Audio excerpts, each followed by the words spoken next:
আসসালামু আলাইকুম। আজকে আমরা জানব নাও ফাংশনের মাধ্যমে কিভাবে আমরা এই মুহূর্তের তারিখ এবং সময়টা বের করতে পারি।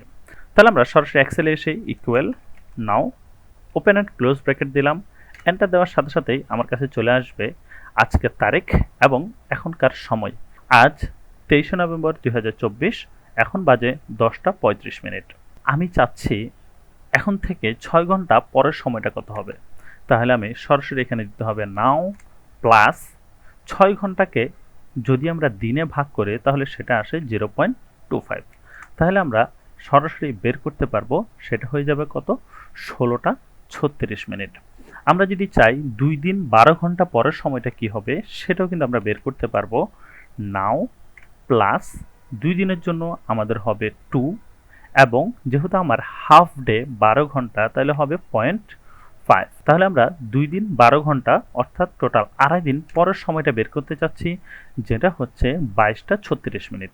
এখন এই যে সময়গুলো আমাদের সামনে শো করছে, এটা 16টা 12টা 14টা এভাবে যদি শো না করে আমরা চাইলে হোম মেনুর নাম্বার ফরম্যাটিং থেকে আমরা সেটাকে পরিবর্তন করে ফেলতে পারি। যেমন আমি যদি চাই শুধুমাত্র টাইমটাও এভাবে শো করতে পারি সেকেন্ড সহ, আমি কন্ট্রোল জেড দিয়ে নিচ্ছি।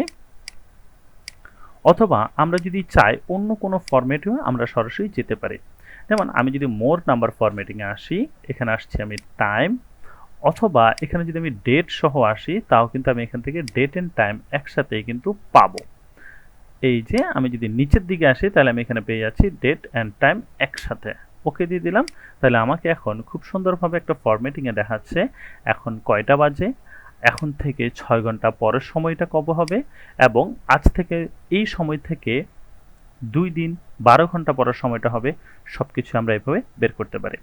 আচ্ছা, আমরা কিন্তু চাইলে শুধুমাত্র পরবর্তী সময় না, আমি চাইলে এই সময় থেকে ঠিক একদিন 6 ঘন্টা আগের সময়টাও কিন্তু বের করতে পারি। একদিন 6 ঘন্টা আগে মানে সেক্ষেত্রে আমাকে দিতে হবে -1 পয়েন্ট, মানে একদিন, এবং 0.25 হবে 6 ঘন্টার জন্য। তাহলে আমাদেরকে দিতে হবে নাও -1.25। তাহলে এই মুহূর্তে আমার বের হয়ে গেল একদিন 6 ঘন্টা আগের সময়টা। সো আমরা এভাবেই চাইলে যে কোনো সময়ের পূর্ববর্তী, পরবর্তী এবং এই মুহূর্তের সময়টাও বের করতে পারি। তাহলে দেখা হচ্ছে পরবর্তী ভিডিওতে। আসসালামু আলাইকুম।